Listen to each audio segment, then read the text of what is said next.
So today's my first episode, and I wanted to do a little deep dive because I was gonna start out with something else, but I decided to take a little detour, and today we're gonna start with sunset scaries. Now, I've been seeing this a lot. We have a lot of new moms coming in, so we're gonna talk a little bit on sunset scaries. I'm not a doctor or any of that, but I am a mom, and I have dealt with the sunset scaries. So first and foremost, what is sunset scaries? For me, sunset scaries was the time frame from when the sun was going down, and I realized that it's not only my bedtime and my baby's bedtime, but it's not everybody else's bedtime. The time frame in which I will be alone throughout the night. Now, luckily for me, at that point in time, my husband did in fact work night shift, so he was coming home from his job around 2 or 3 a.m. around the time that I was waking up. So he would stay up with me, he would help me, he would make me coffee, he would give me snacks. So I wasn't doing it by myself. But sunset scaries were terrifying. I always felt like something would go wrong. I always felt like his breathing was off. I always felt like something was going to happen in that time frame, more than it would during the day, and I guess that's why they call it sunset scaries. I always felt really alone, and mind you, I was never alone. I always had contacts, but I always felt like a burden, like I couldn't reach out to anyone. I felt scared to call people. I felt scared to text people. I didn't want to inconvenience them because I wasn't alone. I was scared. I had this life to take care of, and I had no instruction manual. I didn't know what I was doing. It was nighttime. I was sleep deprived. You get into this mindset of worst case scenario. Something could go wrong. Something will go wrong. Something might go wrong. I, a lot of times, found myself texting, and I would send pictures to my mom. I'd be like, hey, is this normal? Is this normal? Is this normal? I have a video from when he was like 4 weeks old, and I sent a video to my mom and my godmother of his breathing because to me it sounded abnormal. To me it sounded off. But in retrospect, looking back from that night, I did in fact take him to the doctor because I was scared. To me, it sounded horrible. When I got there, they reassured me, like, hey, we checked him out. He's good, he's great, you're golden, you're perfect. Keep doing what you're doing. In hindsight, looking back now, his breathing was actually normal, and when I actually will go back and look at that video to remind myself, like, hey, you did good. You caught something that you thought was not okay, and you took the right measures. So if you ever feel like you don't want to burden somebody, or you're scared to talk, or you're scared to do this, always listen to your gut. Always listen to your gut, even if you think you're being over dramatic. Because at the end of the day, women have a lot of hormones. After pregnancy, hormones are killer, okay? I realized that a lot of my concerns back then was literally my mind telling me something was wrong. And again, a lot of these time frames were in the sunset scary time frames. I realized that there was not actually anything wrong, but I was so deep in postpartum, and I don't know why, but everything in my mind and in my body was like, I'm responsible for this life. Something's gonna happen. Which, if you look back and connect it to, the irrational thoughts, now it's irrational. Back then it was normal. Like, for example, I was convinced that the outside air was plagued. If we went outside, we would get sick. Looking back, I was like, girl, it's okay. But back then, when I was going through it, it was like normal. Like, you could not convince me otherwise.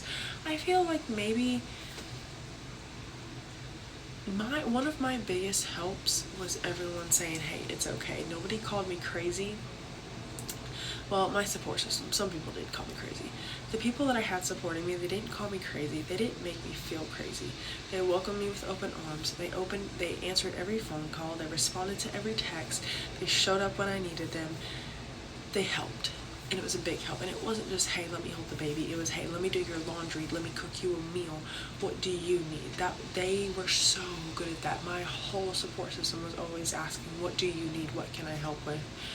And I had to also swallow my pride and know when I had to ask for help, know when I couldn't handle it, know when I was having a mental break, and I was like, hey, I need to take a moment to breathe. And moms, if this is you, it's okay to breathe.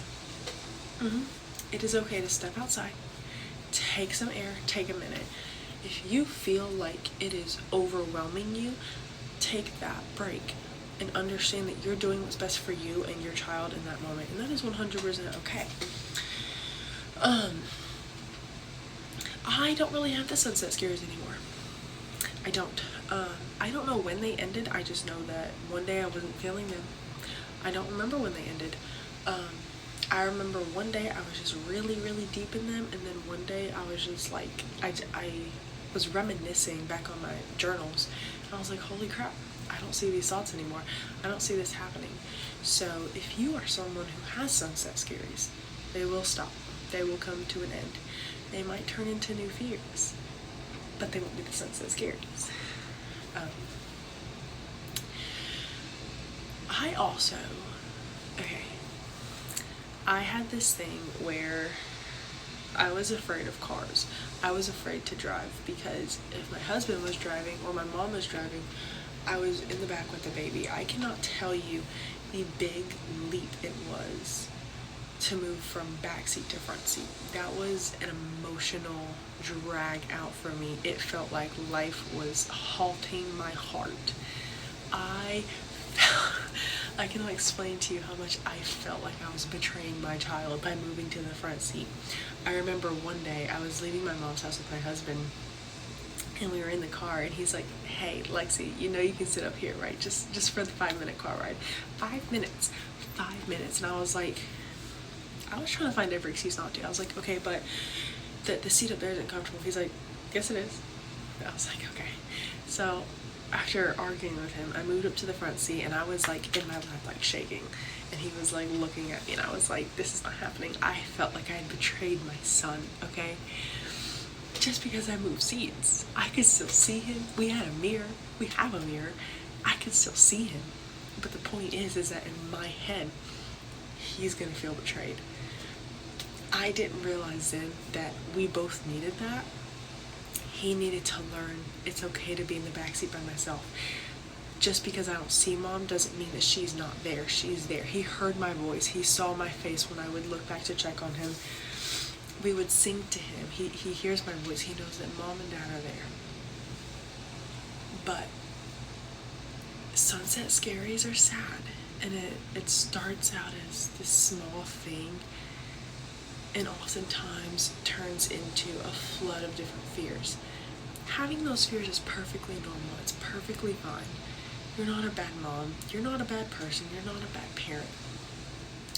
What may start out as a small fear now, or perhaps you already went through these fears, they're going to change, they're going to evolve, they're going to be different, and one day you're going to look back and you're going to say, holy crap, I made it.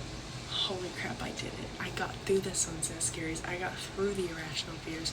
I got through the thoughts of having to leave my baby in the backseat by themselves. I got through going to the store by myself. I got through leaving my baby with my parents while I went and took a breather. I got through breastfeeding. I got through bottle changes, diaper changes. I got through the night. I got through it. That is what we love. We love to see moms getting through it.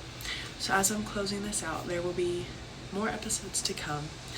If there's any questions, Q&A, topics you want to see or hear about, please leave me a comment, PM me if you don't want people to know, or if you just need a prayer. I would love to do that as well. Please come join my community of moms. This is what I'm building. I hope this message helped you in some way, and I hope to see you watching the next episode. So stay tuned, and God bless you.